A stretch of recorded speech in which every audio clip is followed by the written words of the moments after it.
løgn. Hvad så? Det er simpelthen løgn. Hvad så? Emma har lagt en video op, som er gået sådan semi-viralt. Hvad er det for en video? Det er et eller andet, hvor hun bare sidder og dakker i bilen. Er det Emma, der har lagt den op, eller hvad? Ja. Ja, Faustix har kommenteret. Fordi Er det, det er hans sang. er det et opslag, eller hvad? Eller er det en story? Det er på TikTok. Det er only TikTok. Nå, okay, det er TikTok, ja. Det gælder ikke han. IK views. Er det den, eller hvad? 10k likes. Mate. Nå, hold da kæft, mand. 150k views. Fuck, man. Jeg havde gået mok, hvis det var ham, der havde kommenteret min video. Ja. Okay, Faustix han kommenterer, det er altså pro. Det er fucking sygt, mate. Jeg har også helt okay over det, tror jeg. I have another job, so I can't stream every day. But it's... Jo, det kan du godt, mate. Of course. Ja, hvad skal jeg se? En Casio. Er den, altså, mate, nu bliver jeg bange. Nej, mate. Jeg skal vinde, så kommer jeg i bronze. Det er nu. Ja, det er rigtigt. Det er nu, det er vigtigt. Den her, den er vigtig. Ja, jeg ved det godt. Jeg tænker lige over det. Tænker du over det? Ja, hvad jeg vælger. Jamen, jeg plejer jo at bande Casio. Jeg vælger. Jamen, jeg plejer jo at bande Casio. Men Jeg skal pikke min champ nu. Mel? Nej. er hun åben? Nej. Spil med hende. Midt. Ja, Fuck, ja, det skal du nok. Jeg skal Mel abilities. Ja. Så ligger du ret solidt i bronze 2, mate. Ja. Jamen, jeg har heller ikke spillet hele weekenden. Altså, jeg har også været på turen. Ja, det er sygt. Ja, det er det faktisk. Vi bliver helt rustne. Jeg føler mig helt rusten. Jamen, det gør man faktisk lidt. Man skal gerne... Det er sådan en cykel, der ikke er blevet smurt længe. Fuldstændig. Jeg skal gerne lige ramme gamet sådan en gang hver anden dag.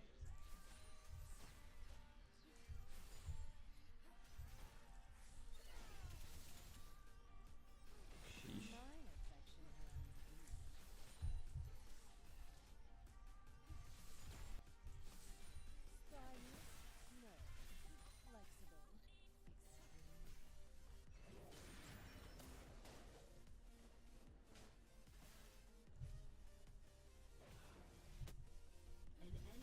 Nice.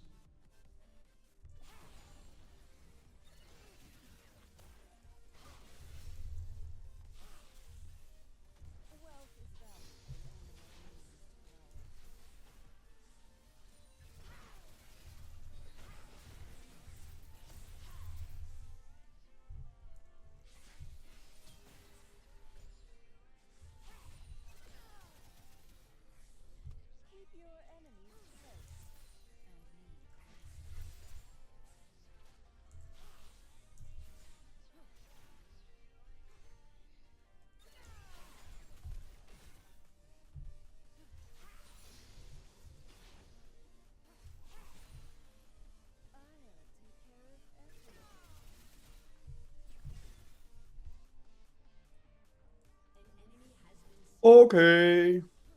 Nice. Solo killers. Fuldstændig.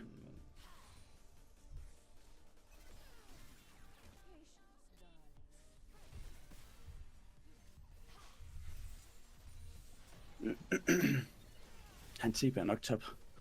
Jamen, det er fint.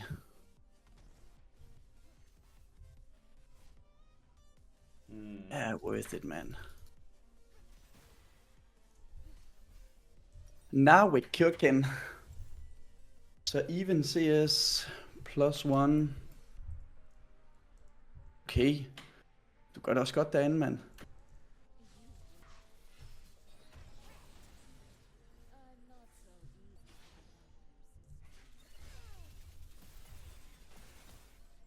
Okay. Pis, mand.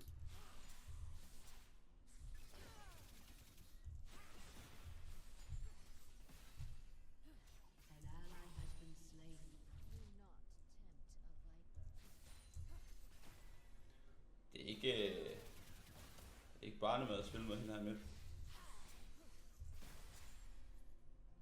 Det er det sgu ikke.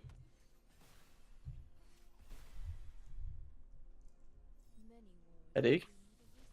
Nej. Men hun er også fucking broken. Ja, hun har sådan et ability, man ikke kan... Du kan ikke undvige det. Det er sådan Lux E, bare hurtigere.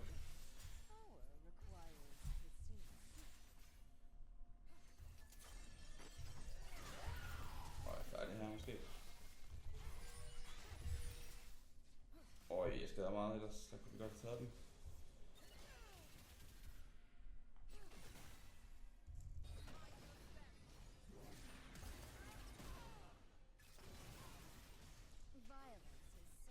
Hun bruger alt der, hun dør.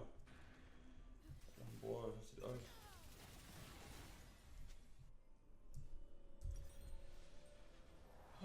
Altså.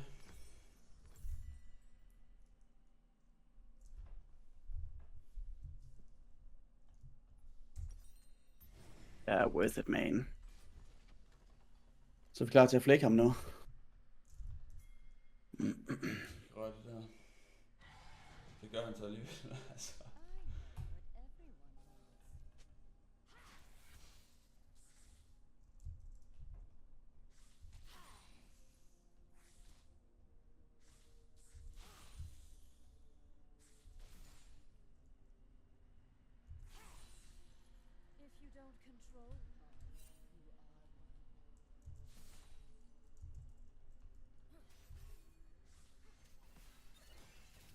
Kom. Kan du... du kan ikke komme måske. Jeg kan godt prøve. Shit.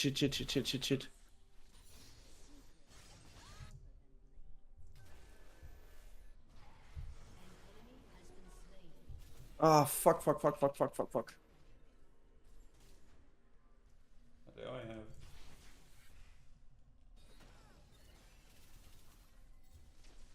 Kommer I her, eller hvad? Tja. Vil du hjælpe med at clear wavet her? Ja, du går bare fuld bananas. Hvad skal du? Jeg skal base her.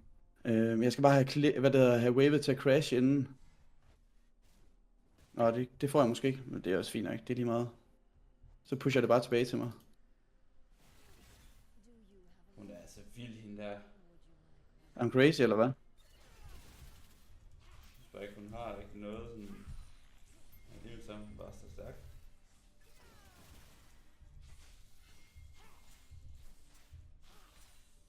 Okay, jeg kan vide, om han har TP tilbage nu.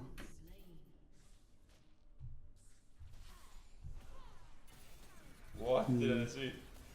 Hvad så? Morgana må bare sit Q, så tror jeg, den var lige tilbage i hovedet på hende.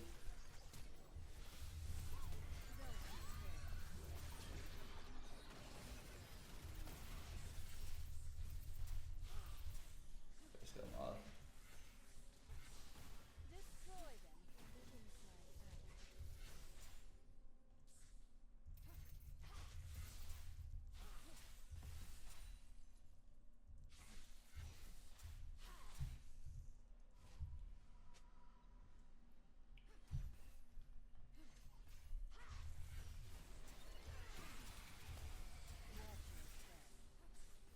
Okay, han er bot. Fine.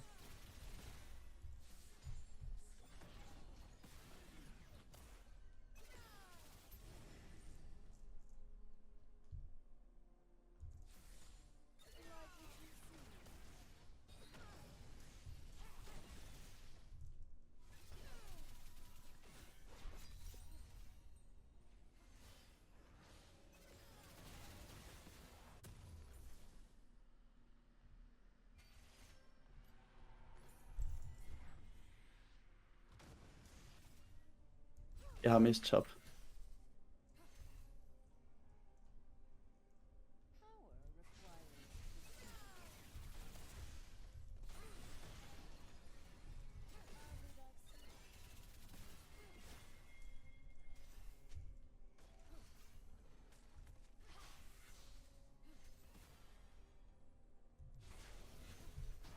Kom midt.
Boom.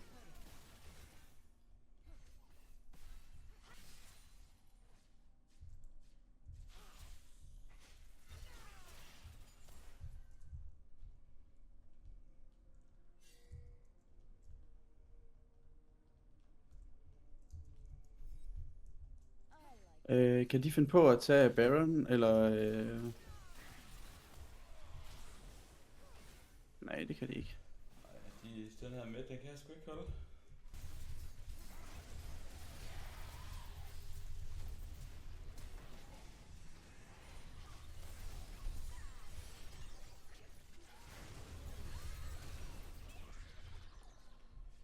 Nice. Okay, tænker jeg. Får vi Tron der? Nej, det gør vi ikke engang. Shit. Du kører... Lever Tron? Altså, ja, han lever, han har ingen liv, så han har været tilbage, hvis han har noget. Jeg tror, at du er sådan okay der, men de kommer nok hen imod dig nu. Men du er stærk, tror jeg. Jeg tror, du er stærk der. Jeg ved ikke, om du kan nappe ham. Det kunne du kraftedeme. Måske lige om et Q eller sådan noget. Nej.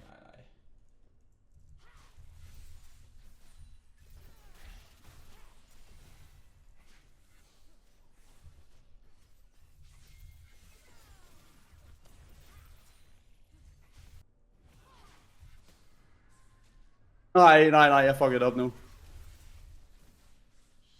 Nej, jeg skulle være backet, mand. Nu mister vi tower top. Nok old. Han er ikke old. Han ikke. Men han går efter toweret. Ej, det er dumt, mand. Det er min egen fejl, det der.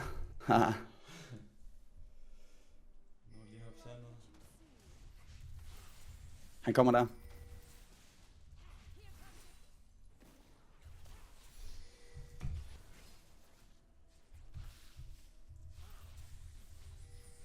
Okay, jeg pusher top. Jeg får nok top tower. Kan I holde dem, eller hvad? Okay, der er dragon dernede. Sagtens, ja.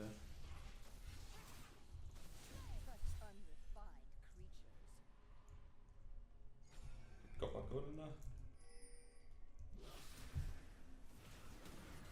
Nice, der. Okay, jeg kommer. Han har brugt TP.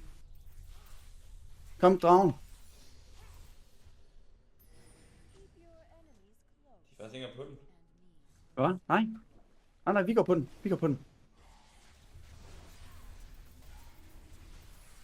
Ja, jeg holder Melde i midt. I nakker den. Easy. Easy peasy. Hold da kæft, 3 drager. Deres Vayne, er hun sådan lidt AFK eller hvad?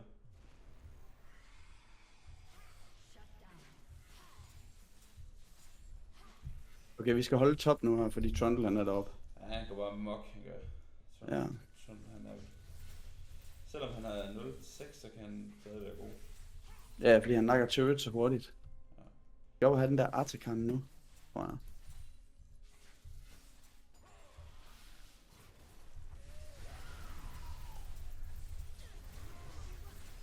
Wavet her. Og så kan vi...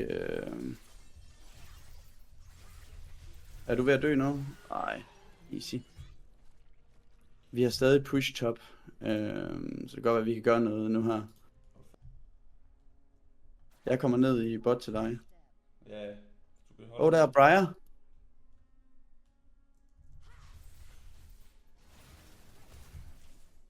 Er vi noget i fejl her?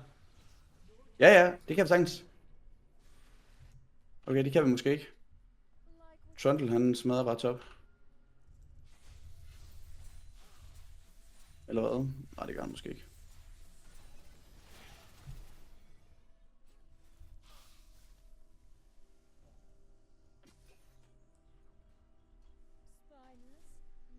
Kan du tage den der?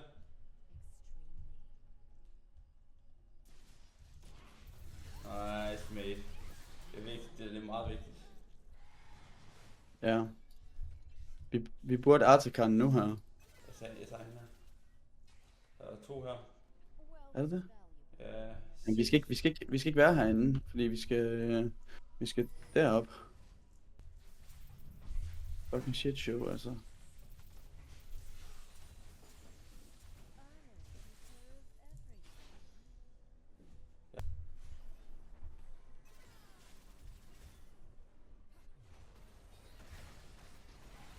er vildt det der. Ja.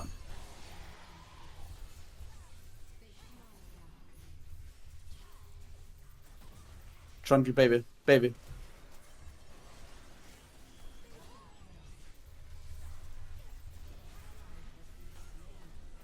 God mate. Rimelig big det der. Virkelig godt. Har du noget magic pen? Nej. Det tror jeg, du er nødt til at have. For Trundle han bygger rimelig meget magic pen lige nu. Cool. Altså, jeg tror, vi skal ned og have den drage der. Vi skal have dragen. Nej, vi skal have dragen. Fordi vi har 3 drager, så vi får soul nu. Og vi har vores Nocturne, der kommer lidt før Briar kommer. Så vi skal have den her.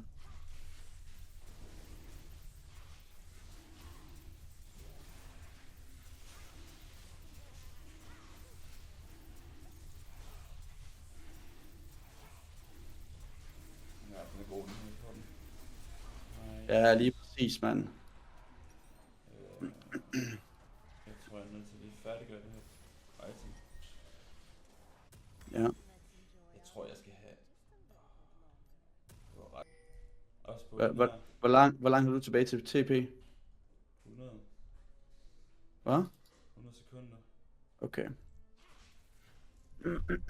Ja, jeg tror, de kommer ud til 6 nu her. Vi kan godt push. Kan du push næste? Ja, bare det midwave der. Okay, 6 er død.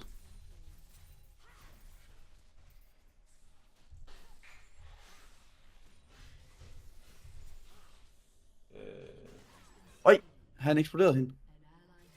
Spørgsmålet er, hvad vi skal have. Ja, kom. Briar er død. Lige præcis. Ja, her.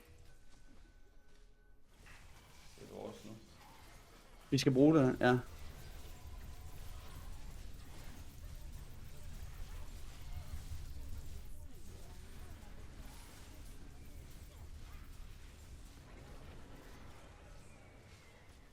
Der kommer her TP.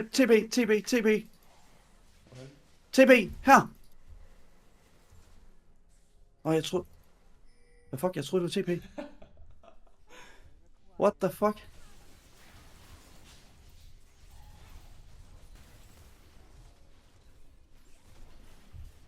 Skal du have den her drag? Ja. Tilbage her. Tilbage. Ja. Nej, det kan de nok ikke. Okay, 6 han... Ja, killer. Der er killer. Ja. Skal der være. Fordi jeg kommer ned her. Tegn. Ja. Er det Baron, eller hvad? Jeg er ikke død. Hvis de går mig, så holder jeg. Okay, vi ændrer. Tror jeg ikke. Super slow.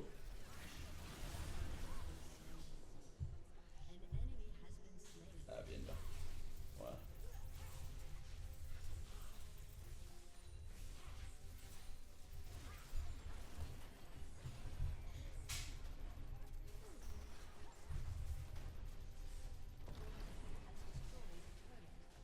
Hvor er Trundle? Vi er out.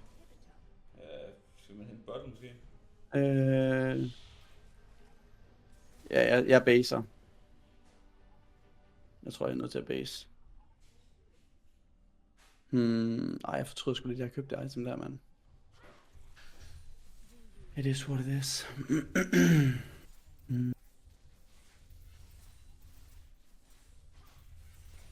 Now we cooking. Ja, push bare bot, og så lad os... næste drag først om 2. Så måske bait en Baron. Ja.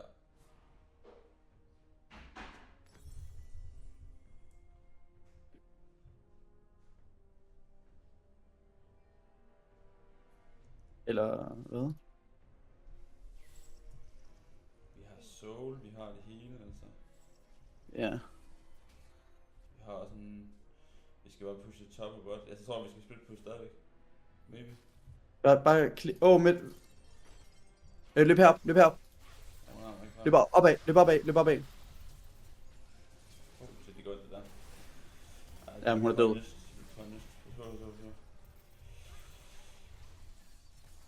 Jeg har TP Ja. backer. Så. Eller hvad? Tager de tower? Ah, de dør, mand. Nej. Vi skal gøre noget her. Ja, vi skal tage Baron. Baron. 30 sekunder.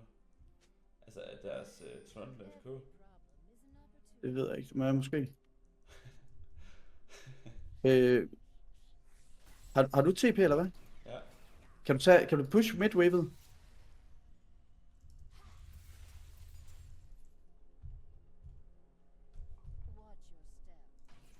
Jeg tror, han er FK. Det må han næsten være.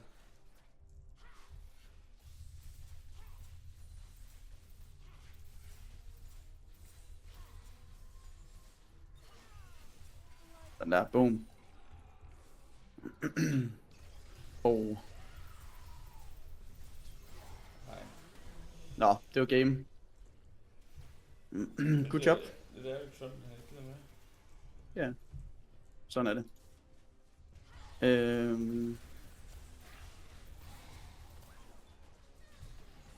Ja, I kører bare. Kør. Ja, vi burde vinde her. Ja, det gør vi også. Selvom vi ikke har noget af det. Det står oven i min...